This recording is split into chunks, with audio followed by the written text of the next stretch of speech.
We continue now at the top of Daf Tzadi Aleph and Beis Meseches Bava Kamma. This is Bava Kamma Daf 91b. On the previous Amud, the Gemara made a distinction within Rabbi Akiva between one who injures himself and one who humiliates himself. That Rabbi Akiva would say that it's usher, it's forbidden for somebody to injure himself, but it is permitted for somebody to embarrass, to humiliate himself. And the Gemara says, is that really the case? But the Mishnah itself was talking about boshes. It was talking about humiliation. V'katani, and what does it say? It says in the Mishnah, hachovel bi'atzmo, that if somebody injures himself, afal pi she'eino rasha, even though that's not permitted, pater, he's exempt, and clearly it was in the context of boshes, and so therefore it seems even boshes is not going to be permitted. It's not going to be permitted for somebody to humiliate himself. And the Gemara says, hachi kamarli. No, this is what Rabbi Akiva was saying to him. Lo mi boy boshes to adam rashoy levayish atzmo. We don't even need to talk about boshes, because a person is permitted to embarrass himself. But even injury, that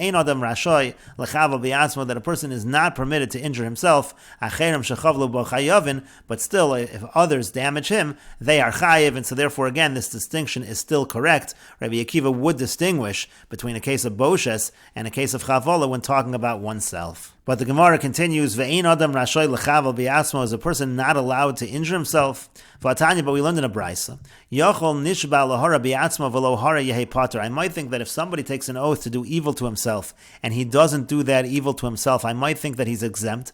I might think that that is not considered a transgression of the oath. Talmud lomar lahara o lahetiv. The pasuk says to do bad, to do evil, or lahetiv, or to do good. Mahatava reshus, just like hatav is something that is a reshus, it's not something that is a mitzvah, it's something that's voluntary. Af hara reshus, so too the doing evil to oneself is also talking about a reshus, talking about something that is voluntary. Avi nishba lahara ba'atzma v'lohara, and I include a case where a person takes an oath to do evil to himself and he doesn't do that evil, that would be considered a violation of the oath, and that all implies that it's not forbidden, it's not usher to injure oneself, because aren't we talking exactly about that? The person is taking an oath to injure himself, and if he doesn't injure himself like he said, that's a violation of the oath. The implication over here in the brisa is that it's permitted to injure oneself. And the Gemara says, Amar Shmuel says that has nothing to do with this brisa. Be'eshev b'tainis, what the brisa is talking about is doing bad to oneself. For example, the person takes an oath that I will sit and fast. If the person says I will fast and he doesn't actually fast, that's a violation of the oath. But in terms of injury, that could be it is forbidden to injure oneself, and therefore in that situation, if a person would take an oath to injure oneself, he certainly should not injure oneself, because that is a violation. But the Gemara says, but if that's true, so the brisa goes on to discuss taking an oath to do bad to others. Now you're going to have to explain that the same way. La shivam b'tainis, you're going to say that that also is to force them to fast, because we said that to others you're not supposed to fulfill the oath, because that's something that is forbidden. But how do you force people to fast? What would even be the case?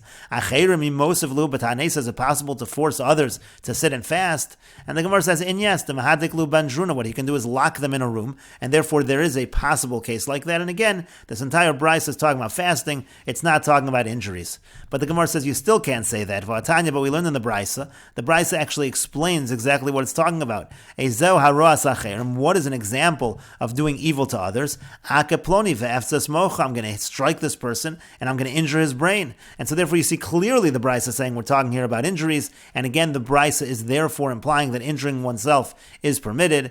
And the Gemara says you're right, Ella rather Tanoi, we have to say it's a machlokas Tanoim. There's one mandamer that says that a person is not allowed to injure himself. And there are others that say that a person is permitted to injure himself. And Rashi explains, Mahatava Rishus, just like an oath to do good, that's talking about something that is a Rishus, not something that is a mitzvah. B'Shvuas Mefarish Le'Lakra D'Lo Mesukam Ela B'Davar Rishus. This is explained in Shvuas. They explain the pasuk that it's only talking about something which is a Rishus. T'chavasa Gabe Haruas Acherim. But then the Gemara says, well, if it's talking about fasting, that's got to be the same thing by doing evil to others. The Katani Hasam Yochol Nishbal Hara Acherim La'Acherim. It says over there, I might think if somebody takes an oath to do bad to others, V'lo Asa, and he doesn't do that, Yehei Chayiv, I might think he's Chayiv for transgressing the oath. Talmud lomar lahara lahetiv ma'atav reshus b'shvuas. Again, it's lahara lahetiv. That's already something that's forbidden, to do something that is evil to others, and therefore that is not a transgression of the oath. But the Gemara said, if we're talking about fasting, how can you do that to others? And the Gemara says, the mahadiklu sogun b'cheder. The case could be that he locks him in a room, ve'ein lahem malechol, and the person doesn't have anything. They don't have anything to eat. And the Gemara continues, Man Tana de Shamad Le Da'amar Ein Adam Rashay L'Chaval Bi'atzma. Well, who is this Tana that holds that a person is not allowed to injure himself? And the Gemara says, Ilaim, if you're going to say Hai Tana, who it's the following Tana. The Tanya is we learned in a Brisa, Va'aches Dimchem L'Nafsho Seichem Edrosh. The Pasuk says that I'm going to seek out your blood. Rebbe Lozer says, what does this Pasuk mean? Miyad Nafsho Seichem Edrosh as Dimchem means from your souls I will seek out your blood, meaning to say Rebbe Lozer holds this is a prohibition against suicide, killing oneself. And so therefore it's Rebbe Lozer that says that it's usher to injure oneself. But the Gemara says, V'dilma katal ashani, maybe killing oneself is different. You can't necessarily compare that to injuring oneself.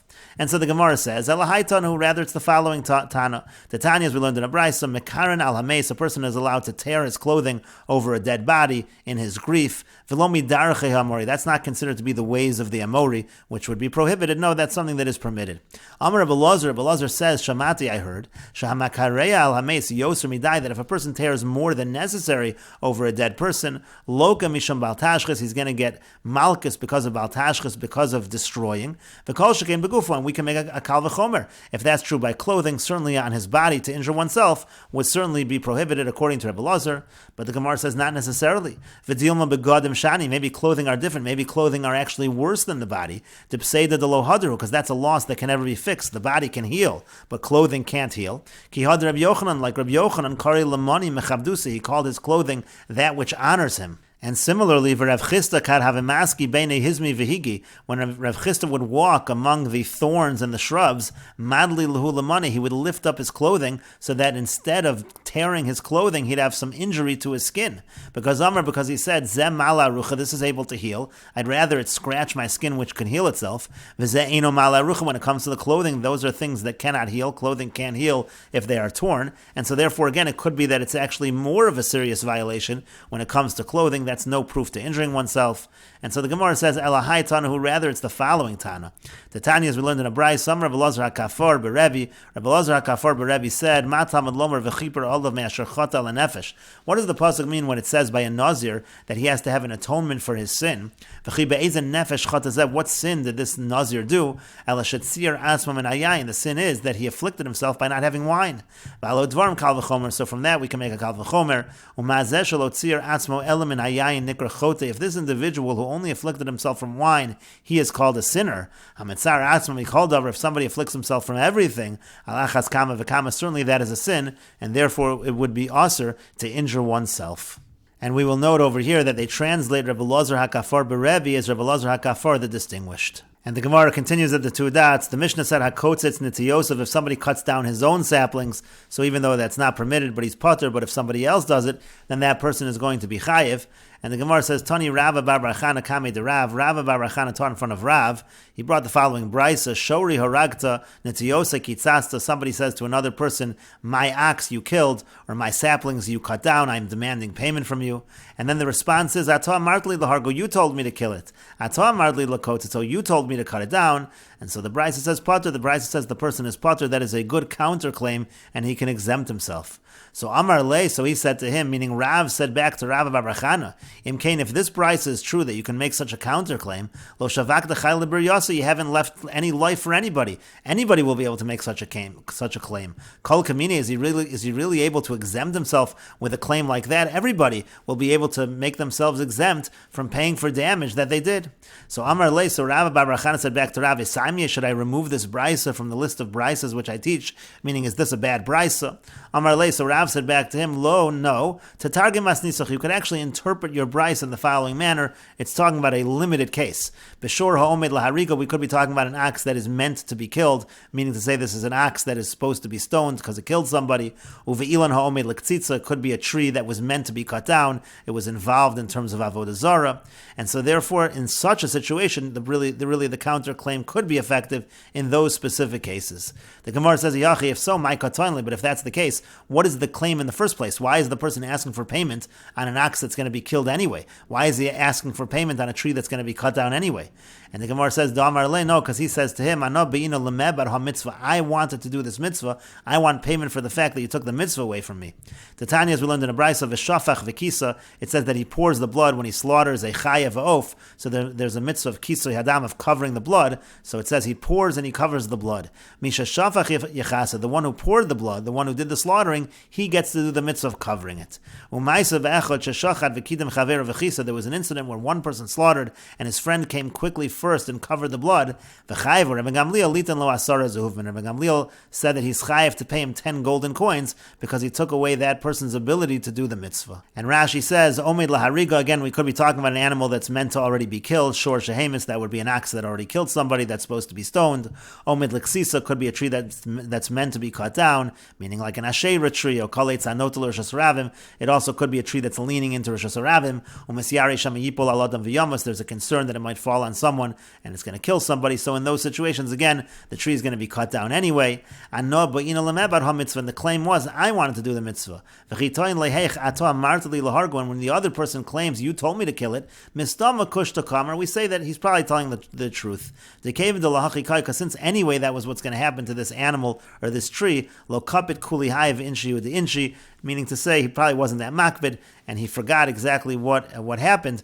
And the point is, again, that we're going to say in such a situation he's exempt, but we're going to limit it to those situations. And the Gemara continues at the two dots. Rav says that dikla detuan kav, if you have a date palm that can produce a kav of fruit, asr lemiksa, say it's asr to cut down that tree.